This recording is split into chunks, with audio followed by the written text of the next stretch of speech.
오늘 우리에게도 동일한 메시지라고 전해집니다. 여러분, 어려운 가정이 있습니까? 힘든 가정이 있습니까? 야, 앞에 안 보이는 가정이 있습니까? 그러면요, 뭐를 잡아야 되냐면 교육을 잡는데 하나님이 우리에게 주신 이 하나님 말씀의 교육을 여러분 붙잡고 여기에 힘을 다하고 여기에 자녀들을 키우고 우리 가정을 세워나가면 우리 가정도 틀림없이 어느 순간에는 하나님의 역사를 이루는 기적의 주인공이 태어날 줄로 믿습니다. 그 나라를 꿈꾸고 그 힘을 잃고 답이 어렵지 않습니다. 단지 그 마음을 품고 나가는 그 일들이 돼가면 틀림없이 어느 나라도 다 일어나갈 수 있는 소망을 우리가 힘쓰게 될 것입니다. 여러분, 보이는 것을 이기려면 뭘로 이겨야 돼요? 보이지 않는 걸 잡아야 돼요. 보이는 것은요, 보이지 않는 것이 이기게 돼 있어요. 성을 누가 쌓았냐면 가인이 쌓았어요. 가인의 후손들은 에녹 갖고 성을 쌓았습니다. 그죠? 성을 쌓아서 계속해서 그게 바벨탑까지 쌓았어요. 근데 가인의 후손이 아닌 아벨의 후손, 셋의 후손은 무엇을 했냐면 약속을 붙잡았어요. 노아의 언약, 약속을 붙잡았어요. 말씀을 붙잡았어요. 다른 거에 관심을 안 했어요. 그리고 사람을 키웠어요. 하나님의 사람을 키워난 일에 온인했어요. 힘을 썼어요. 근데 성을 쌓던 가인의 그 후손은 바벨탑처럼 멸망했어요. 사라졌어요. 그리고 그 후예들도 가인의 뒤를 구해서 지금도 계속 세상 사람들을 그걸 쌓아가고 있어요. 끊임없이. 그리고 또 무너집니다. 아수르가 무너졌고요. 애굽이 무너졌고요.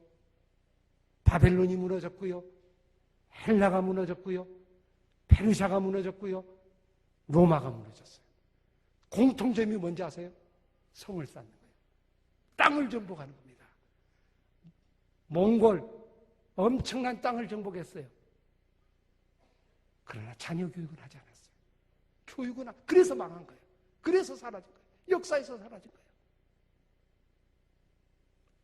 그런데 하나님의 말씀을 갖고 하나님의 뜻을 갖고 약속을 붙잡고 간 이스라엘은 고대 국가 중에 유일하게 살아남은 국가는 이스라엘밖에 없어요. 유일하게 고대 국가가 지금까지도 존재하고 옛날처럼 이런 모습이 있고 뭐 이런 거 하고 있잖아요. 그대로 옷 입고 다니고 뭐 그 전통을 그대로 지키고 하는 거는 거기밖에 없어요. 나머지는 다 사라졌어요. 왜 살아있겠냐? 땅이 없는데도 살아났어요. 땅이 없는데도, 나라가 없는데도 살아났어요. 나라가 없이 흩어져서 수없이 돌아다니는데도 불구하고 국가가 존재해요. 여러분 학교에서 배웠잖아요. 국가가 존재하려면 뭐가 있어야 돼요? 땅이 있어야 되고 주권이 있어야 되고, 맞죠? 그죠? 인구가 있어야 되는 거예요. 그런데 이런 요소가 없음에도 불구하고 나라가 존재하는 거예요. 희한한 나라예요. 희한한 나라.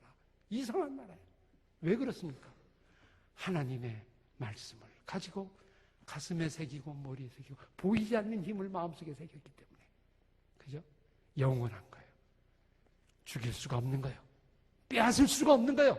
망할 수가 없는 거예요. 그리고 그 힘이 지금까지도 이어나고 우리에게 증명해 주는 거예요. 아닙니까? 그들에게 복음이 아직도 들어가지 않았지만, 근데 오늘 우리에게는 뭐가 들어왔어요? 하나님의 복음이 들어왔어요. 그들보다 더 소중한 이 하나님의 말씀, 예수 그리스도의 복음이 내 안에 들어왔어요. 이 한국에 들어왔어요. 그러면 유대인보다 더 뛰어난 민족이 될 수 있다고 믿습니다. 틀림없이 하나님은 그 관심이 있을 것입니다. 이 복음의 뜻을 갖고 정말 함께 여러분 저와 함께 해나가면 아마 우리 가문도 우리 가정도 아무것도 없지만, 가진 거 아무것도 없고 백도 없고 배경도 없고 가진 물론 유산도 없고 아무것도 없지만 하나님이 내게 주신 이 하나님의 말씀을 자녀들에게 가르쳐 지켜 행하면 세계 만국에 뛰어난 민족이 될 것이고 머리가 될 것이고 꼬리가 되지 않고 하나님의 복을 받는 이 민족이 될 것이고 가문이 될 줄로 믿습니다. 이 소망을 부여잡고 하나님 지금도 여러분에게 말씀하십니다. 여러분에게 말씀은 답은 멀리 찾지 말라. 가장 가까운 데 있다. 지금 이 교회 속에 있다. 이 교회 말씀 속에 있고 이 교회에서 그 일을 하고 있잖아요. 이 일에 함께 참여하고 함께 소망하고 함께 기도하고 함께 나누며 우리 가문을 이어나가고, 부족한 거는 아마 이 교회가 도와줄 거예요. 목사님이 도와줄 거고 또 주변에 도와줄 거고 그런 일을 만들어서 함께 하나님 나라를 이루어나가면 지금은 작은 꿈인 것 같지만 우리에게도 머지않아 이런 일이 일어날 수 있을까? 이런 기적이 우리에게 일어날 수 있을까? 어떻게 나에게 이런 기적이 일어날 수 있을까? 우리 집안에 이런 일이 일어날 수 있을까? 아마 그런 놀라운 하나님을 찬양하며 하나님께 경배 올리는 그런 날이 올 줄로 분명히 믿습니다. 그걸 생각하면 여러분 잠이 안 오잖아요. 그죠? 기쁘잖아요. 비록 내가 오늘 한 끼밖에 못 먹는다 할지라도, 그죠?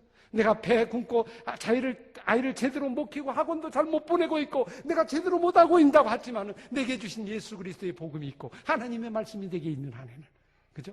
틀림없이 이 자녀 속에도 일어나는 일이 우리에게도 소망이 있고 희망이 있다. 이 꿈이 이루어지게 될 것입니다. 여러분, 이스라엘의 국가가 뭔지 아세요? 우리는 애국가잖아요. 도외물과 백두산이 애국가, 나라를 사랑하는 국가다 이 말이에요. 그죠? 국가 이제 애국가 부르죠. 이스라엘 국가는 희망입니다. 희망, 호흡, 희망. 우리는 희망이 있다. 국가를 부를 때마다 희망이 있다. 희망이 있다. 희망. 이 메시지가 우리는 다 죽어도 600만 명이 죽어도 우리는 살아날 수 있다. 그죠? 우리는 존재한다. 하나님이 우리와 함께하기 때문에, 하나님이 우리에게 주기 때문에. 저와 여러분이 우리 가정도 동일하게 이런 복음에 하나님이 여러분을 사랑하십니다. 하나님이 여러분의 가정을 기억하고 계시고 복 주시기를 원하고 계시고 또 구원받게 하셨고 하나님이 나를 꿈꾸게 하셨고 이렇게 함께 한 마음으로 예배하게 하셨고 그리고 이 생애를 살게 하셨습니다. 짧은 생애입니다. 잠깐이면 가는 생애. 이 생애를 이제 어디다 투자하며 다음 세대, 우리 자녀에게 그리고 다음 사람들에게, 우리 교회 학교 다음 세대에 우리가 힘을 모아서 하나님 나라를 이루어가는 아름다운 역사가 일어나기를 간절히 소원합니다. 이번 기간에 그런 소원함이 우리 마음속에 깊이 깊이 새겨지는 놀라운 믿음의 역사가 일어날 줄로 믿습니다. 이 시간 합심해서 같이 함께 기도하겠습니다. 합심해서 함께 기도할 때 이 시간 우리 자신을 먼저 회개하는 시간이 되기를 원합니다. 하나님, 생육하고 번성하고 자녀를 낳아 하나님 말씀으로 키우는 것이 가장 소원인데